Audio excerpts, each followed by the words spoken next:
Yeah. The earlier we start, the earlier you can go dancing. So, awesome.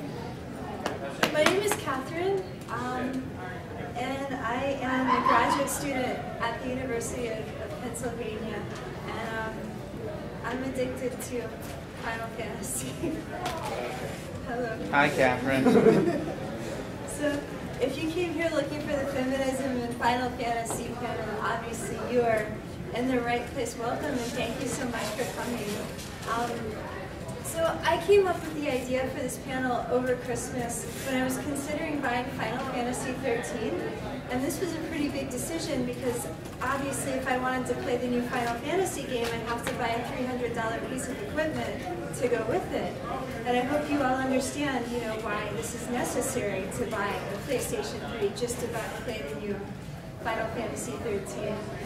So I haven't gotten it yet, but one day I'm going to, and I hope it's worth it. What do you guys think? It's worth it? It depends on what kind of fan you are, I understand. I've read both good and positive reviews. I've read negative reviews. There seems to be more, yeah. However, I've read negative reviews on real game sites, but on fan sites, I guess like LiveJournal and JournalFan and DeviantArt and YGallery and Greenlight. Go read mine. And I guess it depends on how much you really liked the open worldness of Final Fantasy. I hear it's a hallway. Yeah. Are we talking about is it worth buying? Yeah. Are we talking? Well, you know what? I got my personal opinion on it. I don't think it's worth it because if you compare it to the original Final Fantasies 1 to 10, it's nothing like it. The battle system is straightforward. On the bright side, by the time you get around to buying it, will probably be $30 most of If you stay true to the classic, it's not the same. The real dilemma is the $300, because I mean you could always just rent the game, but I was severely disappointed with the character designs and the fact that Square is reusing former characters and just refleshing. Like lightning space off a cloud. Thank you. Oh, but I like female Cloud. But still, it's not original. If original Cloud was in fact not female. Well, anyway. Steals someone's game system. It's going to return after you. No, there's an idea. Cloud looked very similar to the protagonist of Chrono Trigger, I thought, except for different hair. So anyway, yay, lightning, Lady Cloud. So I guess I study literature and cinema kind of semi-professionally. Well, studied, I guess.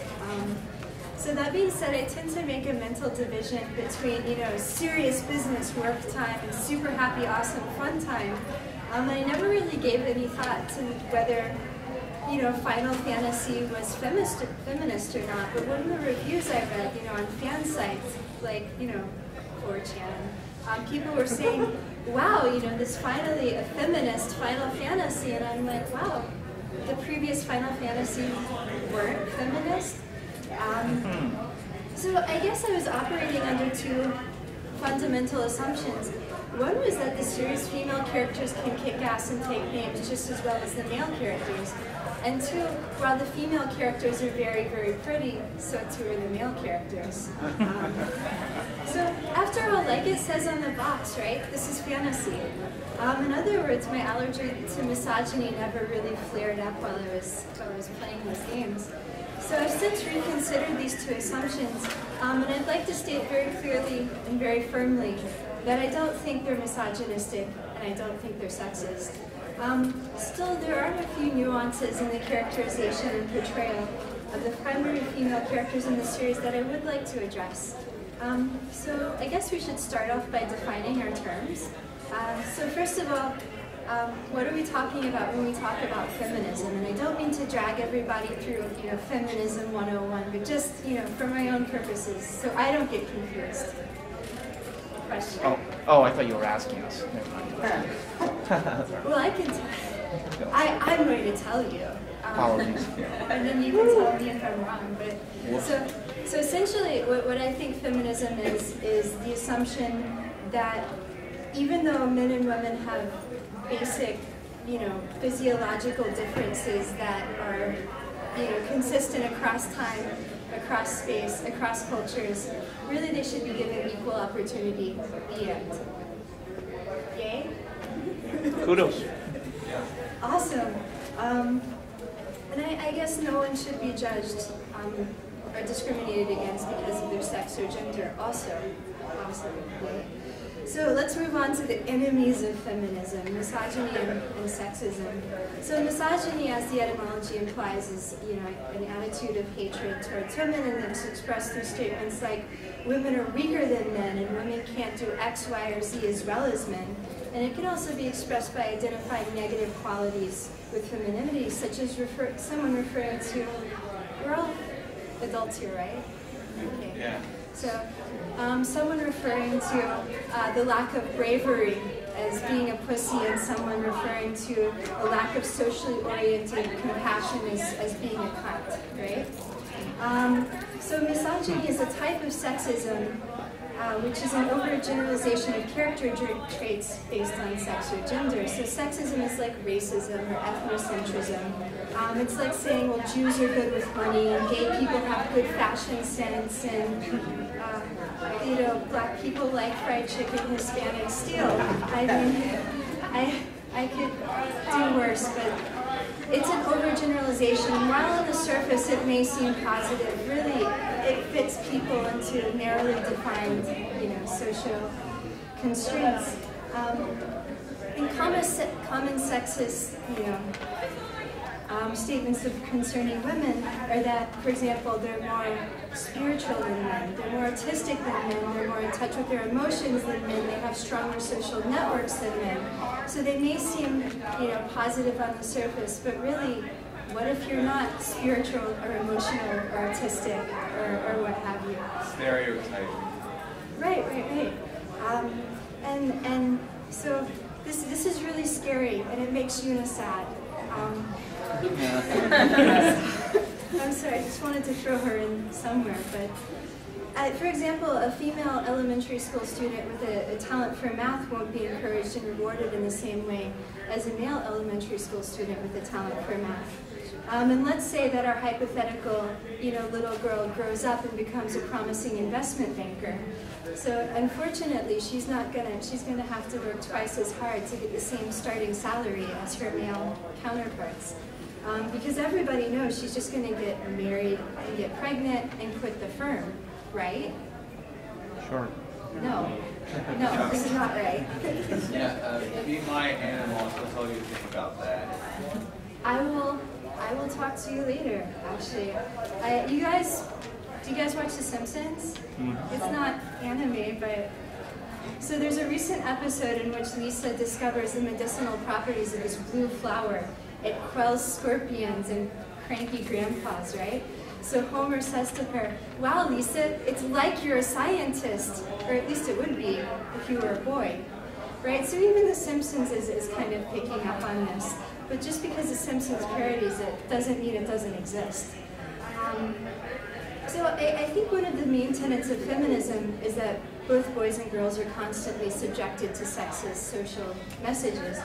For example, if there were just one instance of a naive young girl who makes stupid decisions for love being valorized, while an experienced unmarried older woman with a thirst for power is demonized, then we could just leave it at that. One single instance, right? But feminist thought holds that there's this interconnected, unending web of this kind of sexist messages. So both boys and girls are constantly bombarded with sexist social messages, starting really early, I think. And it's difficult to escape their influence, even with proper parenting and media awareness. I think, over the past few decades, there's been a lot said about this, and we wonder, what should we do concerning this type of stereotyping, concerning this type of social message. And really, I think most people are smart enough, even when they're 6 years old, even when they're 10 years old, to see around this. But I still think it's good to have strong female characters who can be strong role models, who aren't villainized. For example, I think Ursula is awesome. I have kind of a crush on her. I think Mother Gothel is kind of really epically awesome. Yes, I do, but it would be nice if they weren't the bad guys, right? So this brings us to Final Fantasy. So I think, does the series promote sexist views of women, or does it provide strong female role models? because we do spend hundreds and hundreds and hundreds of hours playing these games, right? So even if we don't want them to, the messages and the characters are going to sink in whether we want them to or not. So I'm going to really, I guess, in this panel look at three characters: Rydia from Final Fantasy IV, Eris from Final Fantasy VII, and Fran from Final Fantasy XII. And I'm going to argue that there's been a shift in the series from a male-centered viewpoint to a more gender-neutral narrative focus. And this is a good thing. Yay! So for an audience like this, I don't think I really need to introduce the Final Fantasy series, but just so we're all on the same page, the story goes a little bit something like this. So we all know who publishes Final Fantasy, right? Alright, Square Enix, formerly Square. So Square was founded as a developer of computer game software by Miyamoto Masafumi in 1983, and within 5 years it had fallen on tough times. And the story is that in 1987, the company's director of planning and development, Sakaguchi Hironobu, everybody knows that name, right? Yeah. He came up with the concept of a simplification of a computer-based role-playing game meant to capitalize on the success of Enix's Dragon Quest, which had been released the previous year. Final Fantasy is a Dragon Quest copy. Yes, this is true. Also, the story goes that it's called Final Fantasy because if this game didn't sell, well, it would be the company's last game, the Final Fantasy, right? We've all heard this story, and it is, in fact, a true story. But thankfully, Final Fantasy did sell. And it went on to spawn numerous sequels, anime and manga spin-offs, even feature film spin-offs, which some people like, some people don't, but they're there. So besides Sakaguchi, several key players in the early success of the franchise are Amano Yashitaka, right, who was responsible for the game's concept art, Uematsu Nobuo, who wrote the music, and Ito Hiroyuki, who designed the game's distinctive battle systems. So since Final Fantasy VII, Kitase Yoshinori has taken over the directorship of the games, and Nomura Tetsuya, who had previously adopted Amano's artwork into sprites, took over the character design. So the staff for each successive game has gotten bigger and bigger and bigger and bigger, so it's impossible to attribute the success of the series to any one person, or the genius of any one person. And so I guess the names I've mentioned are all familiar to fans, right? And I mentioned them, I guess, to emphasize not just the auteuristic, cinematic nature of these games, but also to point out that the main contributors to the series are male, for better or worse. So let's look at some pictures of very pretty men from the early days, I guess. So not only have the directors been male, but also the primary audience of the games, at least in the early days, has also been male. And I think I should point out that besides Final Fantasy X2 and Final Fantasy XIII, and perhaps Final Fantasy VI, which is an anomaly, or a happy anomaly in many ways, the player character and primary hero of the games are all male. So in other words, we're talking about a group of men telling stories about men for an audience of men. And perhaps it's therefore understandable that the games have been fairly phallocentric, which is a scary word. And I use it to refer to the dominance of a heterosexual, male-centered economy of desire. And if heterosexual, male-centric economy of desire makes your head spin, well, I don't really know what it means either, but we're going to pretend like it means that men are sexual subjects and women are sexual objects. So the boy gets the sword and not the girl. The boy gets the girl and not the other way around, right? So what I'm going to argue is that the Final Fantasy games have become progressively less phallocentric with each successive installment in the series. So this is a happy story, I think, both for feminism as a whole, both for female gamers, and also for everybody who plays the games, because why we play these games is not, to see two-dimensional paper cutouts going through the motions of a fantasy-themed farce, but rather fully developed characters living in, a fully realized fantasy world. But before we can get to the happy ending, we're going to have to take off our nostalgia glasses and take a serious look at the beginning of the series. So this is where I'm going to say probably some mean things about Final Fantasy IV. I should mention that I like the game, so don't get mad at me. So anybody who's played the early games, either on the Super Nintendo, or excuse me, the Nintendo is reincarnated through the Nintendo DS or PSP remakes, knows that there isn't a great deal of character development involved. So male and female characters are more or less interchangeable. The gender of any given character is no more than window dressing for an essentially sexless data animal. So Final Fantasy IV, the series installment, the first installment for the Super Nintendo, is considered groundbreaking because it's the first of the games to feature a cast of characters with unique abilities, personalities, and backstories.